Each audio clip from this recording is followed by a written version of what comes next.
जानो गोनां इलेक्सनखौ लानानै दिनै बिराद मा होनो बिदिखौ दोहौ आरो मोनसे इलेक्सन बोथोर फैबाथ' दोहौ जाखायो बयबो मोनथियो आरो मैयानि दिनाव इलेक्सननि थाखाय केन्डिडेटनि फाइनाल लिस्टखौ फोसावनाय जाहैबाय आरो दा मोजांनि बाथ्रा आरो इलेक्सनाबो बांद्राय गोबाव गैला दा बे इलेक्सनखौ लानानै गाव गावनि दोलोखौ स्ट्रं खालामनो थाखाय गोहोगोरा खालामनो थाखाय एबा देरहाहोनो थाखाय मोनफ्रोमबो दोलोनि सापर्टार बिथांमोना बोलो होदों नारा नाथा माने मा होनो बिदिखौ जुज्रेदलायनाय आरो हाद्रि खुलायनाय दा इउपिपिएल दोलोनाबो बिराद नाजादों आरो बिपिएफ दोलोआथ' बुंनो थाङोब्ला माने इसेबां माने केम्पिं खालामनांगौनि दरखारबो गैला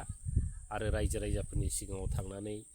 एसेबां रायजो राजाफोरनि सिगाङाव मोजां बाथ्रा बुंहैनांगौनिबो दरखार गैला आं सानो आरो माने बिपिएफ दोला ओरैबायदि स्ट्रंखा आरो रायजो राजानि थाखाय ओरैबायदि मोजां खामानि मावनायनि थाखायनो बिपिएफ दोला थांनाय बिटिसि इलेक्सनाव 28टा देरहाखानाय अब्ला माने इसेबां माने प्रब्लेमखौ आं नुहुराखै आरो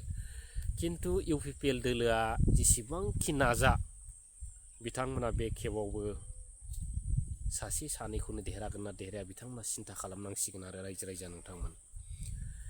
दा दिनै 2 नं दतमा समस्तिनि बाथ्राखौ फंनैसो रायज्लायनो नागिरदों लोगोफोर आङो दा बे समस्तियाव गोग्लैदों इउपिपिएलनिफ्राय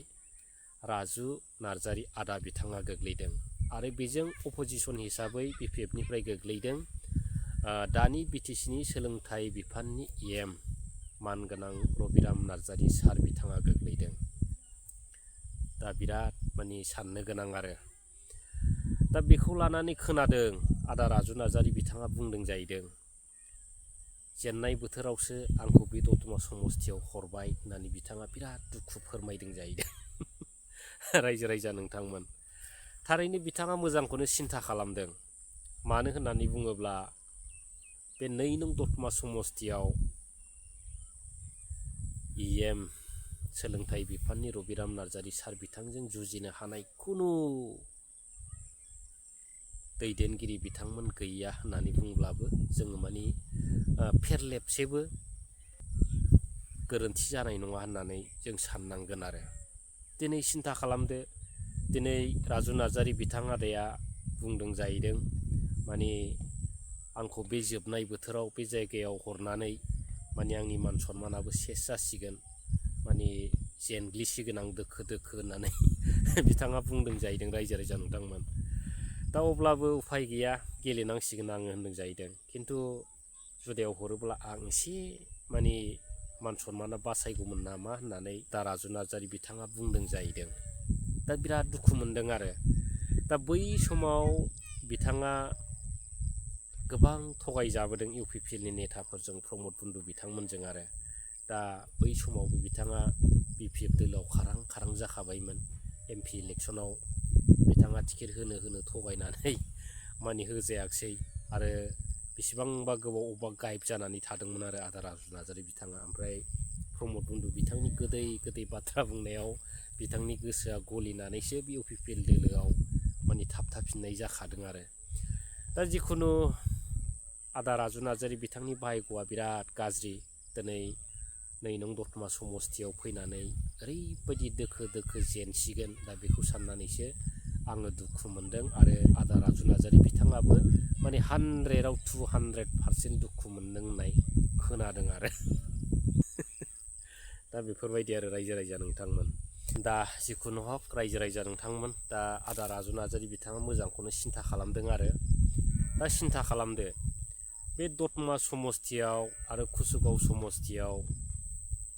रबिराम नार्जारि सार बिथाङा जेव जेरैबो डेभेलपमेन्टनि खामानि मावनाय जेरै थाङो बिथिंनो माने रबिराम नार्जारि सार बिथांनि खामानि मावनाय डेभेलपमेन्ट आरो खिन्थु इउपिपिएलनि खामानि मावनाय बे दतमा समस्ति बे 2 नं कुसुगाव समस्तियाव इउपिपिएलनि मोनसेबो लामा सामा खुनु डेभेलपमेन्टनि खामानि गैया रायजो राजा नोंथांमोन अब्ला बै इउपिपिएलआथ' सिन्था खालामखागोन एसेब्लाबो जेरै दतमा समस्तियाव बिथांमोना फेरलेबसेबो खामानि मावाखैबा दिनै बिथांमोना बे दतमा समस्तियाव ओरैबायदि खामानि मावदों, गोबां डेभेलपमेन्टनि खामानि मावदों होननानै रायजो राजाफोरनि सिगाङाव थांनानै बिथांमोना मा खिन्थानानै लायनो हानो। दा बेफोरखौनो बिथांमोना सिन्था खालामनो गोनां जादों आरो रायजो राजा नोंथांमोन। आरो दिनै फाइनालि दिनै स्रां स्रां नुस्रांदों दिनै मानाव गेदेर रबिराम नार्जारि सार बिथांनि मावनाया बे दतमा समस्तियानो हक कुसुगाव समस्तियानो हक दिनै बिथाङा जोबनो गैयै जेव जेव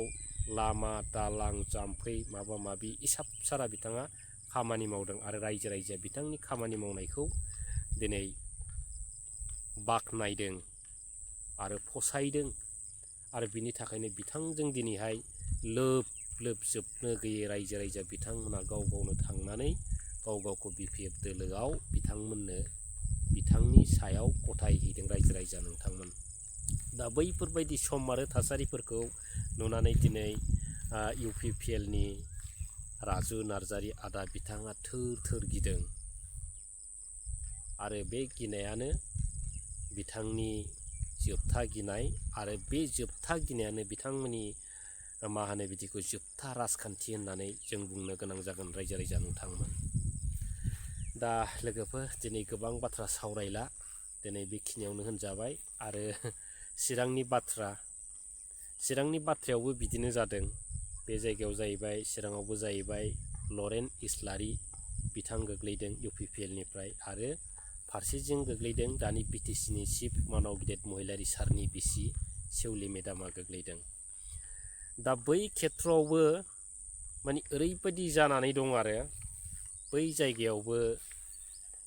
मा जादों, रायजो राजाफ्रा लरेन इस्लारि सार बिथांनो इलेक्सनखौ होनायाव गैया होननानै जोङो खबर मोनदों। दा मानो होनना बुङोब्ला UPPLनिफ्राय बै चिराङाव माने जेबो डेभेलपमेन्टनि खामानि मावनो हायाखै आरो बिथांमोनहा बे UPPL दोलोखौ बे चिरां ओनसोलनिफ्राय रायजो राजाफ्रा बिदाय होगोन होननानैसो जों दिनै खोनाफैदों आरो रायजो राजा नोंथांमोन। दा बिनिखायनो दा बे मोननै समस्तियाव UPPL दोलोनिफ्राय इसिबां मोजां केन्डिडेट माने दिखाङा माने बे जायगायाव माने हांगार जागोन आरो गोग्लैसोगोन आरो मान सनमान गैयै जेनगोन होननानै जोङो बिराद माने रोखा खबरखौ मोनदों रायजो राजा नोंथांमोन। दा लोगोफोर, दा दिनै बेखिनियावनो माने दिनै दोनथ'नोसै, गाबोन फिन नोंथांमोनजों गोदान आपडेट लानानै हाजिर जाफैलायगोन। Thank you.